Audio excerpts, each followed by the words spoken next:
guys, today's video is going to be my top 5 lower budget products that I would recommend that you try. This is not all of the lower end products that I want you to try. This is just the ones that I kind of went into my beauty cupboard and thought, no, these 5 I'm going to talk about today because they're fantastic. I haven't necessarily spoken about them very much recently, although some of them I might have raved about consistently, but there are some holy grail products that I haven't included, so there will be some follow-up videos. These are just the first 5 of my recommendations. I'm going to start with a product that I know I have told you about before, and it's the Revlon Nearly Naked Face Powder. It's kind of a finishing powder, but I think that it has some light oil control. It's very, very finely milled, and this is what I would recommend if you don't want to try the MAC blotting powder that I mentioned in the previous video. It hasn't got anywhere near the oil control that that one has. However, it's not cakey at all. You can reapply and touch it throughout the day, and it's very natural, but you will have to reapply more often because it isn't specifically an oil control powder, but it's very, very natural looking.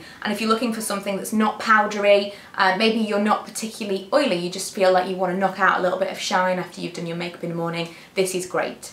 This MUA Blush Perfection is amazing. It's the best cream blusher I've ever used. It's almost got a cream to powder consistency. The colour that I have here is Scrummy. You can see that it has got a shiny kind of surface to it. It's obviously, you know, it is a creamy consistency, but there's something about it that just works really, really well. It doesn't give you those shiny cheeks. It doesn't leave you with things like, I've used ones from MAC that I just can't use because my skin is too oily.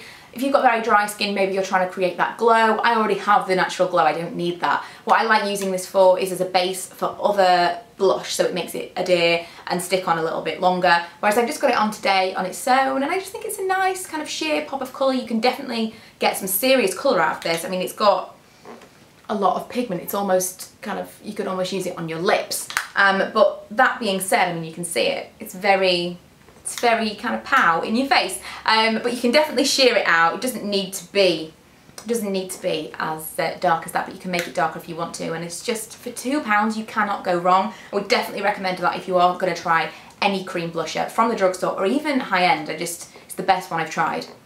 Rimmel eyeshadows. Now this is a new find for me, these Rimmel single eyeshadows, and the one that I have is Spicy Bronze. It's the one that I wanted to show you today because it's my absolute favourite. I have it on very lightly today, but I would liken this almost to Smog from Urban Decay, which is my all-time favourite eyeshadow.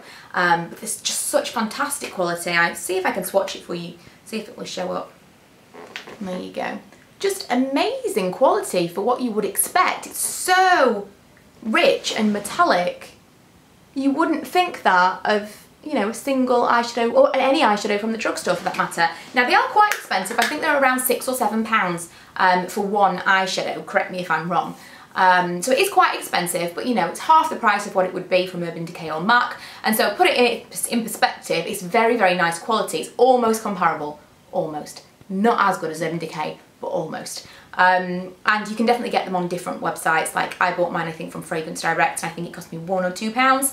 And they do a lot of shade selections from there, not just discontinued items. So if you are looking for things like this, then look online first. And if you're talking about powder products or nail polishes and things like that, I wouldn't worry about expiry dates. I know there are a lot of horror stories about buying things from discount outlets. Any powder product is not going to keep any kind of bacteria on top of it. You can always, you know, I know that people are really scared of stuff and things that might have gone off and things like that, but powder products for me last forever, as far as I'm concerned. But obviously you want to be a little bit more careful with foundation and stuff like that. But any eyeshadows that you find online should be okay. Another product that you would have to buy online is this e.l.f. I don't know what it's called because the thing has rubbed off, but I think it's called Eyelid Primer, or maybe Eyeshadow Primer, I don't know. The shade that I have is Sheer, and this works just as well for me as the Urban Decay Primer Potion, which I used to love. It's not quite as thick. And there is one that I prefer to this, which is from Helen E, which is amazing, but I wanted to mention this because this works, you know, for day to day. My eyelids aren't particularly oily. If yours are, then maybe it's not going to work as well for you. But I mean, if I don't use any primer at all, I definitely see creasing, sometimes considerable creasing. But when I use this, I don't see any creasing at all, and I would never buy the Urban Decay one again now because this is so great. And it's just like £1.50, it's mad. It's very, very similar. I'm not going to show you the texture because it's just, there's not a lot to see. But I think I have done a blog review, so I will try and link that below. But £1.50, and as far as I'm concerned, it's just as good. So if you are putting in an e.l.f. order, try this. Lastly, I want to talk about the Maybelline Colour Tattoos, and this is just kind of representative of the entire range. The one that I have here is Pomegranate. Is it just called Pomegranate? pomegranate, or is it pomegranate something? Metallic pomegranate. I never even knew that. I've been talking about it like it's pomegranate the whole time. And this is this kind of like deep purpley plum colour, or burgundy maybe, with a gold shimmer running through it, and I just love it. I also love the taupe, whatever that's called, taupe, tantalising taupe, I have no idea what it's called, whatever the taupe one is, no. And the bronze one, the On and On bronze or Bad to the Bronze, depending on where you buy it. They are fantastic, I use them all the time. This is a really nice autumn colour, and I've heard that they bring out matte shades in the US, so I'm so excited for them to launch here, if and when they do. But they're just so good, they're just as good as the matte paint pots, if not better.